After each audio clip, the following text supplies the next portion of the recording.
বস আমাদের একটি data sheet দিয়ে বলল এই পাশের রিসোর্স অংশগুলোর ফাঁকা ঘরগুলোকে ফিল আপ করে দিতে।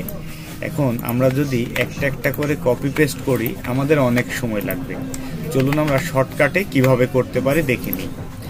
আমরা প্রথমে পুরা অংশটুকুকে সিলেক্ট করে নিব, যেই ফাঁকা ঘরের কলামটা আছে এটা সিলেক্ট করে নিব।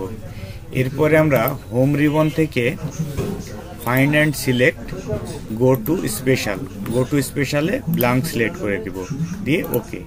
এরপর আমরা ছোট্ট একটা ফর্মুলা লিখবো, ইকুয়াল উপরের সেলটা ধরে দিব, দিয়ে কন্ট্রোল ইন্টার। দেখুন আমাদের সব সেলগুলা সিলেক্ট হয়ে গেল।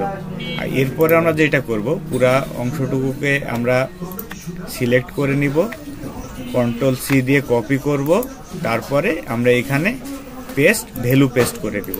দেখুন আমাদের খুব সহজে সমস্যার সমাধান হয়ে গেল। এমন আরও ইন্টারেস্টিং ভিডিও পেতে আমাদের সঙ্গে যুক্ত থাকুন। ধন্যবাদ।